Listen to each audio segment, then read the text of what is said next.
It's been over a decade since AWS and Intel began our journey together. We've combined the depth and breadth of AWS cloud services with the performance and dependability of Intel custom processors, so our customers can build tools for the fast-growing future. Together, we're making technology more accessible by optimizing our global infrastructure. And we're reinventing the capabilities of data and analytics with powerful AI through an engineering collaboration that pushes the boundaries of innovation. But it wasn't these ideas that changed the world. It's how AWS customers use these innovations to bring their own ideas to life. It's how Fred Hutchinson Cancer Research Center can analyze data from more than 15,000 biological samples. A process that previously took 7 years of compute time now takes just 7 days. It's how the Australasian Wildlife Genomics Group at the University of Sydney can support conservation efforts of native wildlife by reducing genomic analysis time from 10 days to 5 hours. It's how Europe's delivery hero shortened their monthly billing runs, a 20-hour task, down to 90 minutes. And we're excited because this is only the beginning. Today, AWS and Intel are working together to put our most advanced technologies into your hands, so you can think bigger, build better, and innovate faster. Whether it's tomorrow or 10 years down the road, we can't wait to see what you do next.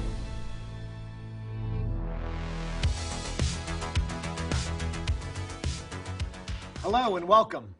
I'm thrilled to be here today to host this fireside chat to discuss recovery and digital transformation across the education and healthcare space in the Americas following on the COVID-19 pandemic.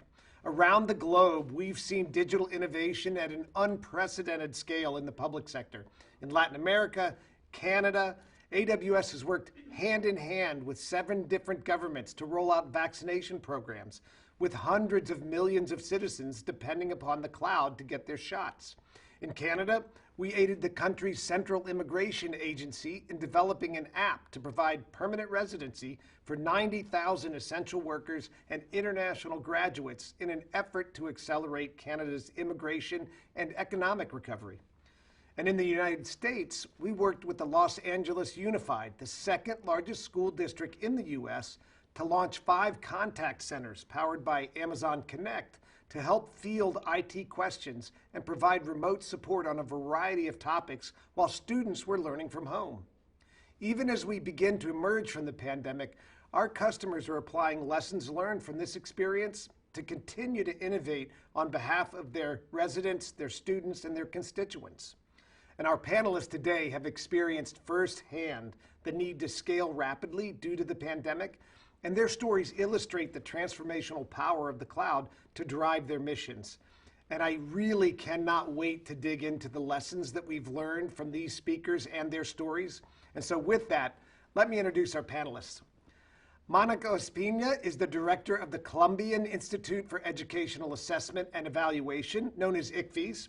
ICFES is a public institution affiliated with the Ministry of Education, which builds and runs standardized exams for Colombia's student population of 2 million. Monica's research and academic work focuses on the impact of educational policies on evaluation, social development, educational innovation, and environmental economics. So glad to have Monica here. Venkat Jegadeesan is the Chief Technology Officer of Beth Israel Deaconess Medical Center, a part of the Beth Israel Lahey Health System, which is the 2nd largest health system in Massachusetts, serving more than 1.4 million patients. And Venkat is responsible for providing the vision and the leadership to develop and implement innovative technologies that improve the hospital operations, along with, and importantly, the provider and patient experience. Welcome, Venkat. Simon Bates is the Associate Provost of Teaching and Learning at the University of British Columbia, a global center for research and teaching that is consistently ranked among the top 20 public universities in the world. Simon's responsible for providing the teaching, the learning, and the technology support to faculty and departments across the undergraduate, graduate, and lifelong learning communities at UBC. He contributes to UBC's digital innovation ecosystem through the UBC AWS Cloud Innovation Center, or KIC. It's a public-private collaboration that identifies digital transformation challenges, the problems or opportunities that matter most to the community, and then provides the subject matter expertise to help create innovative new answers. He's also a tenured professor of teaching in the physics and the astronomy department. So once more, welcome everyone, and thank you for being here. Monica, I'd like to start with you. Testing has traditionally been an in-person and on-paper process. You moved quickly to work through all of the elements to keep the consistency of testing without disruption to ensure that graduates were able to stay on track. Can you talk more about how AI and ML helped support this new format of testing? Thank you, Mr. Peterson, for the kind introduction. I want to thank Amazon and AWS team for inviting me today. It's a pleasure to be able to share ICFE's digital large-scale assessment with the audience, and I hope we have an interesting fireside chat as a group, including you and my fellow panelists. To answer your question, national mandated tests have specific characteristics that must be met in order to ensure comparability across students' performance and across time. This test has to be compared during 12 years in order to support national education policy. The most important characteristic is standardization, meaning that the test is designed in a way that the questions, the conditions for the operation, scoring procedures, and interpretations are consistent and reliable. These tests are also required by law for higher education students' enrollment and graduation, and they have been usually administered as testing centers using pencil and paper format. In 2020, with COVID-19, we faced the challenge to continue administering national tests. To do so, we have to guarantee safe public health conditions for test takers, and we have to keep the quality and the properties of standardized tests. Consequently, we clearly were not able to continue our operation as usual. However, we didn't consider cancellation of national exams as an option as many countries did. We had the responsibility to guarantee graduation of thousands of students and to collect learning data required for educational policies during pandemic. So here is where technology solutions play a major role for us, and because we're looking for a scalable, cost-efficient, and online solution that enable us to deliver home-based electronic tests. For the first time in the history in our country, we deliver a national mandated standardized test which integrates traditional large-scale assessment theoretical frameworks with different technology solutions. We use technology to build database infrastructure, cloud services to deliver the test, automate design ID validation, online supervision, and provide two-way communication before, during, and after exam administration. As a result, we guarantee a high level of integrity using Amazon recognition and somatic productivity to provide a secure experience for student identification and productivity. We also obtained consistent scores in comparison to previous year paper-based scores. We show that the students have the same results compared with students that did the tests on the paper-based. Finally, we were able to provide tests for 305,000 students during 2020. Monica, the scale of the testing and the student-centric focus that you had is just phenomenal. Thank you for that. Let me move to Venkat. In response to the pandemic, you quickly implemented a few different solutions, including vaccination deployment and medical apps. You stood up Amazon Chime in just 2 months to expand the telehealth services. Can you tell us more about how the cloud enabled you to implement these solutions so quickly? Okay, so that's a great question, Max. We started our digital health program back in 2017, and as part of the program, we established a Center for IT Exploration, known as CITEX. Our developers and leaders attend various conferences, learn about new cloud services, and in the innovations that are happening inside and outside healthcare. The developers then explore those services and present their findings at CITEX. If a particular service can help to address an issue or the need that we have at BIDMC, we then use the service, develop a solution, and make it available to our providers and patients. So as we start developing mobile apps, machine learning models, chatbots, and other digital health solutions, we focused on a standardized approach and reusable microservices to build platforms. For example, our machine learning platform is built using Amazon SageMaker and Comprehend Medical as core services and uses several other AWS services like SNS, SQS, Lambda, and API Gateway to integrate the machine learning prediction with our electronic health record system. So we didn't spend millions of dollars to buy products out in the market, but used cloud services to build our digital health program. And by taking platform-based approach, as well as our developers having hands-on experience with the cloud services, enabled us to respond faster to the changing landscape. As you said, Max, that we developed and implemented more than a dozen apps. Some of them are large and complex to help our hospital to respond to COVID and recover from COVID. And that was possible because of the cloud-based platforms that we built over the years. You know, it's what strikes me as so amazing is the speed that you were able to achieve. Dozens of apps, contact centers, all in a very short 8 weeks time period. That really is a testament to the work that you did and how quickly you and your team reacted. Simon, if I can move on to you, could you talk about how the pandemic served as a forcing function to make that virtual shift and how the speed and the scale needed to shift from in-person to online learning worked out? What do you think will stick from this experience for the potential hybrid model of the future? Yeah, well, forcing function is exactly the right word because this never would have happened spontaneously at this pace or at this scale without us simply having to go down this road back in March 2020 with the onset of the COVID pandemic. Institutions around the world, including my own, went through probably the largest scale course transformation and redesign process in their histories.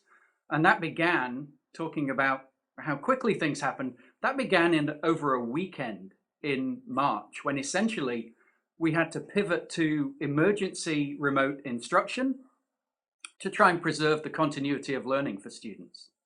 After that followed a process really of rethinking the way we approached all of our programs and courses. So every discipline, all students, graduate, undergraduate, and it was tremendously challenging for everyone involved, partly because this road that we were traveling on revealed itself over time with many twists and turns along the way.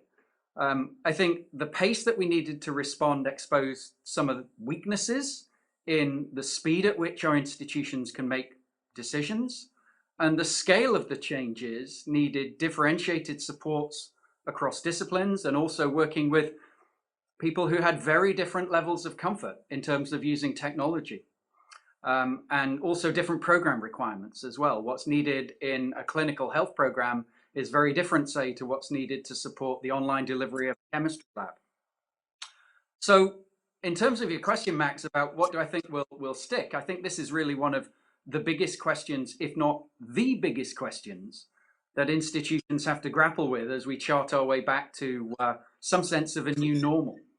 At UBC, we've started a community conversation on exactly that topic, engaging faculty, staff, and our students to try and figure out what elements of what we've been through in the last 18 months we want to keep, what ideas we have that simply weren't on our radar or we might not have thought possible 18 months ago, and really to be very deliberate about how we redesign learning and teaching for the future. So I'll maybe just close with a couple of examples of things that I think will stick. You mentioned the word hybrid in your question.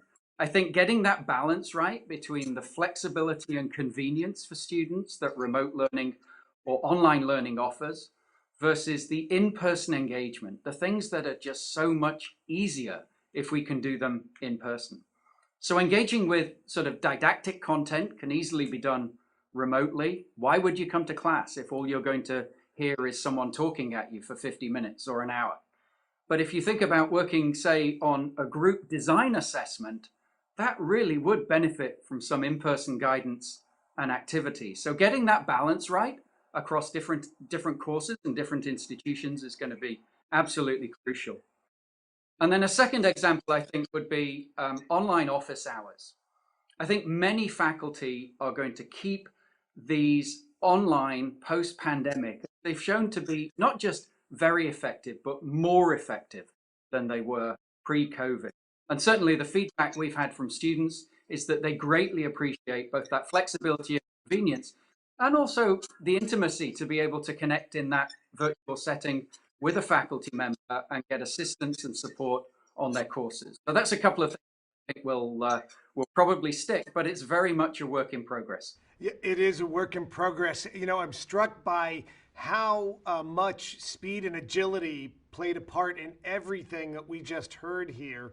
The fact that you and your organizations were already on the cloud gave you a great advantage in terms of responding literally in all three cases, like in weeks, you know, to the new normal.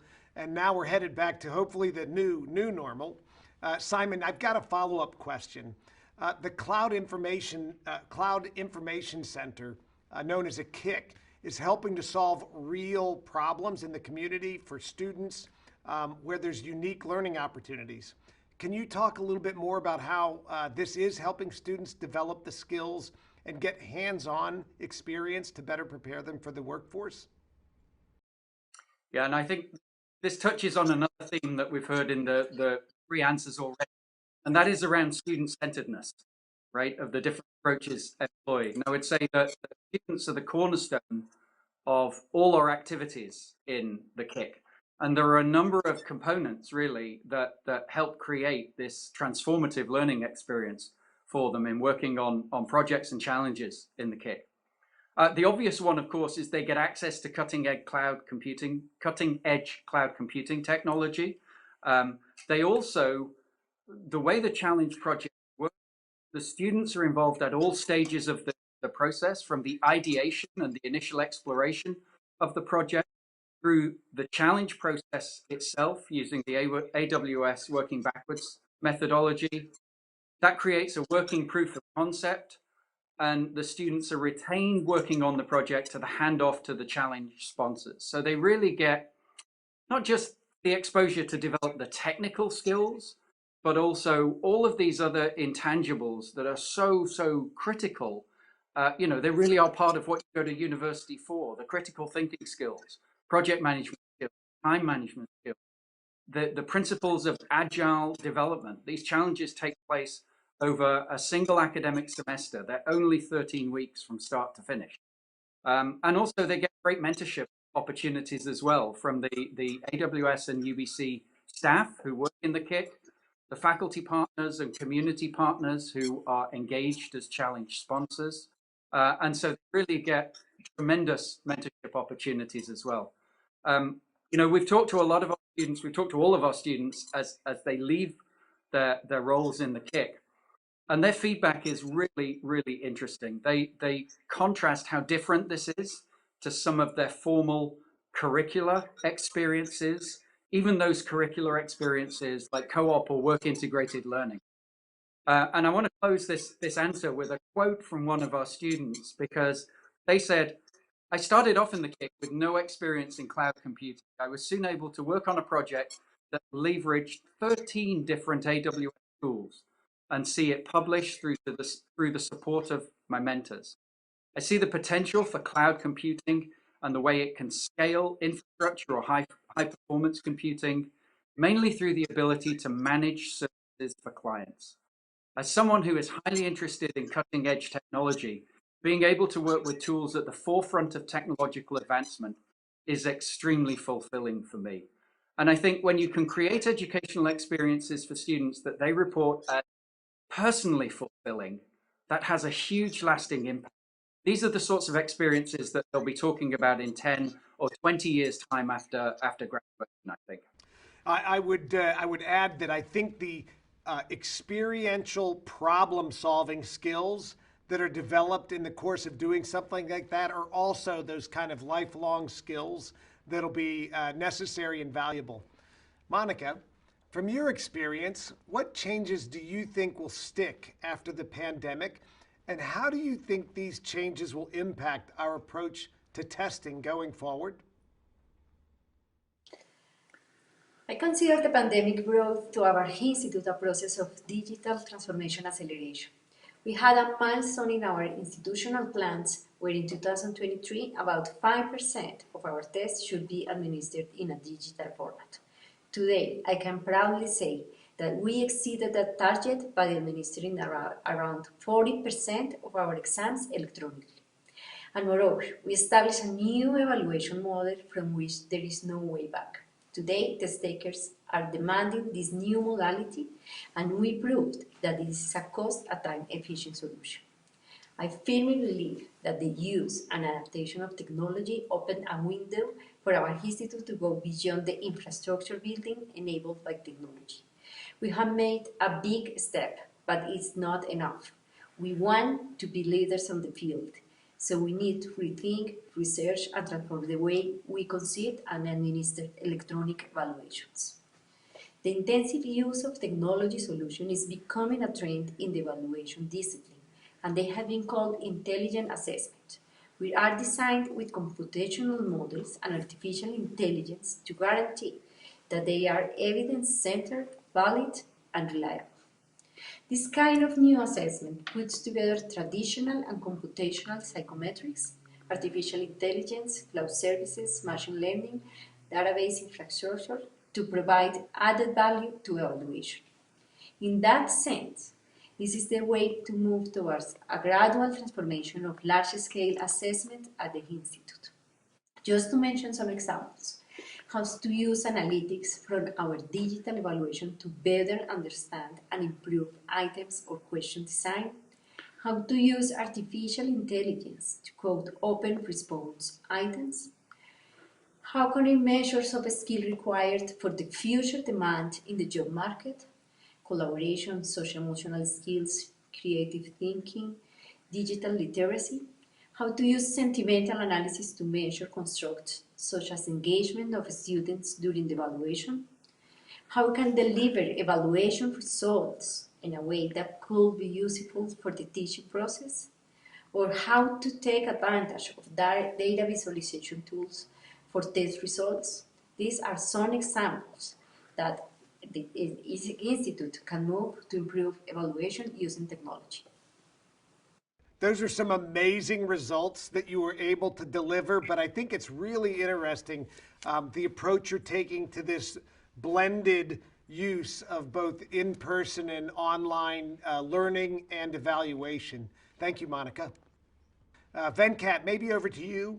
Now that the industry has grown in adoption and acceptance of telehealth, how can you speak more to this industry disruption, and what kind of changes do you think are going to happen more quickly than originally expected? Well, the pandemic forced a change in the way the care is provided. Prior to COVID, telehealth was in a limited use due to reimbursement constraints. Then all of a sudden, telehealth became the primary option for patients to see a doctor, covering over 90% of the appointments at its peak. So in general, it worked well. It was a positive experience for patients. But we realized that it was not a sustainable model for the long run because our doctors had to spend time with patients to install mobile apps, resolve login issues, and making sure that their video and audio were working fine prior to the telehealth appointment. To tackle this problem, we conducted a couple of feedback sessions with our doctors because they had so much experience with various telehealth products and video conferencing solutions, we were able to quickly and clearly define the requirements for our future enterprise-wide telehealth platform, keeping in mind four key design principles.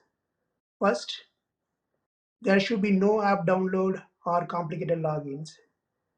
Second, we needed to easily communicate with our patients through multiple channels like email and text. Third, we needed a deep integration with our electronic health record system to mirror the workflow of an in-person visit. And fourth, we need to improve the language support for our non-English speaking patients through live interpreters.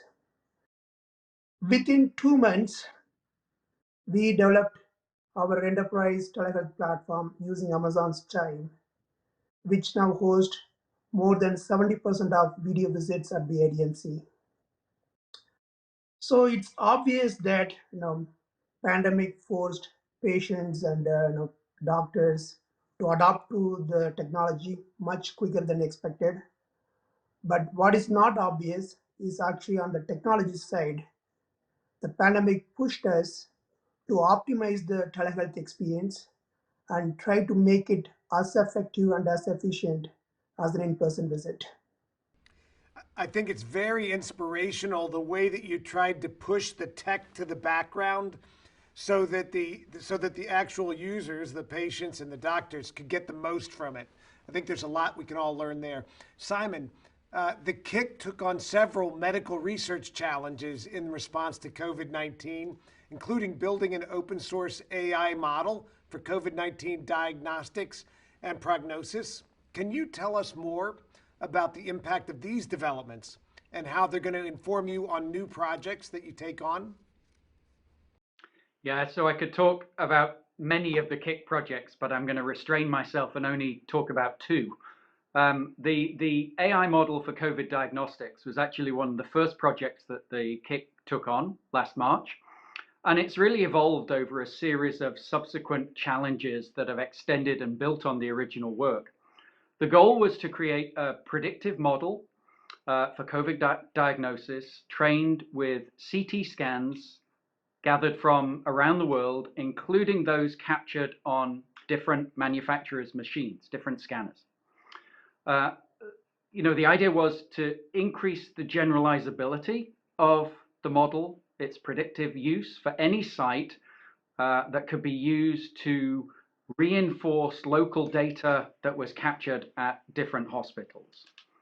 Again, we had UBC students at the core of the project from earth sciences, computational sciences, and biomedical engineering, who actually worked on the alpha release of the model.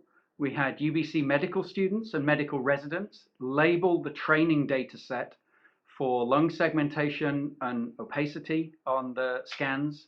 And the subsequent projects have been looking at refining the accuracy of the predictions, as well as trying to demonstrate the clinical relevance of the tool. So that really was, the right project at the right time for the Kick, given the global challenges that we were faced with the onset of the pandemic. The other example that I wanted to share was around wait times for MRI scans in the province of British Columbia, and the goal really is to free up radiologist times. So wait times for MRI scans can vary dramatically depending on the priority of the presenting health concerns of the patient. Obviously, a patient with an emergency condition such as a stroke is going to need a scan to be completed within hours, as soon as possible, really. Whereas other patients with non-life-threatening conditions may have to wait a lot longer, many months in some cases, for their examination. The radiologists have to determine both the priority value, the p-value of an examination, and also whether there's a need for contrast, which is a medication used in imaging to help find disease processes. So the Kick team built a prototype using AWS managed natural language processing services, Comprehend and Comprehend Medical, that we heard about previously. A data set of MRI forms were transcribed by the Central Intake Office for MRI scans in BC. The Kick team then used the data set and those tools to be able to develop a rules-based algorithm. And the algorithm uses the requisition samples to predict a priority value based on the submitted criteria in the requisition. So what comes out of this is something that helps this central intake office assign the patient to the MRI site with the fastest turnaround time for the conditions of their particular scan.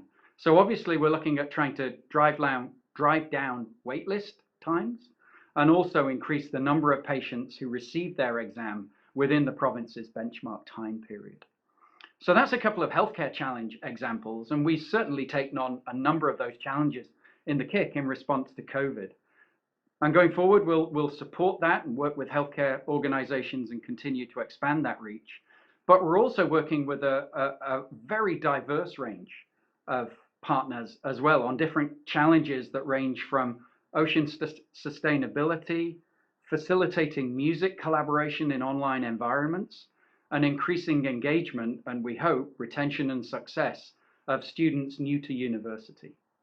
And the thing that connects all of these is they fall within the overarching mandate of the UBC Kick, which is really centered around improving the health and well-being of our community. Well, we often say that speed matters, but there's probably no example better than the second one that you gave about how it really matters. In that case, speed matters for people's lives. Now, thank you very much for those. Monica, I'd like to pick up on the discussion we had about in-person learning versus virtual learning. Some of the things you talked about were amazing. Is there a hybrid model that you envision or that you're working toward in the future? Well, that's an interesting question. I think that the pandemic enriched the role that technology used to have in education. Technology has gone beyond the school's classroom and has changed the role for teachers, students who suddenly saw themselves involved in a flexible environment for learning, mixing synchronous and asynchronous activities, and adapting to blended and informal collaborations of teaching and learning. However, technology offered new opportunities, but I think that there are some aspects of education that are not replaceable by technology. Learning is a complex process, and COVID-19 showed us the difficulties of virtual learning. Aspects related to school environment and relationships between students, teachers, and other school inputs are feasible only with physical interaction in social spaces, such as other aspects of human life. Another important fact is not all the countries' education systems are able to use technology in a requireable way. For example, Colombia has not made a continuous transition to a digital environment in schools, thus we have strong educational and social inequalities.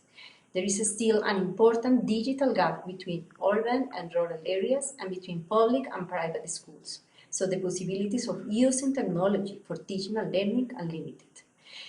In this context, bringing students back to school is required in order to provide an adequate learning environment for many of our students. Much needs to be explored about the social role of a school. We don't really understand and realize the effects of attending school physically. However, consider that we spend the most important years of human lives at schools, we can infer it is determinant for individual development and learning. Thank you. It is a complex situation trying to figure out how you optimize that in-person and that online learning and evaluation. And I know that we can learn so much from the work you're doing, Monica and ICFES, but also from all of the other customers that we've got from around the world. And really bringing those conversations together in a community can help us all. Venkat, to close us out, based on these learnings from the past year, what would you say is the next big thing in healthcare? Well, remote patient monitoring is gaining traction as patients are accustomed to telehealth. And I believe that's going to be the next big thing in healthcare. In between doctor's office visit or telehealth visit, there is often a need to continuously monitor patients with chronic conditions such as heart failure, high blood pressure, or diabetes, so that the doctors and nurses can provide preventive and proactive care to these high-risk patients. Let me give an example of a simple tool that we developed to monitor COVID patients. So when a patient is diagnosed with the COVID and is healthy enough to recover at home, our ER gives them a pulse oximeter to check their oxygen saturation level regularly. We developed a tool that sends a text reminder twice a day and asks them to report their heart rate and oxygen saturation level. Our ER doctors and nurses monitor the data closely and call the patient if they have reported abnormal vital signs. After just a week of use, I received a thank you note from one of our ER doctors that this solution had saved the life of a patient. So, as we have seen firsthand, remote patient monitoring can lead to early intervention, which results in more effective care.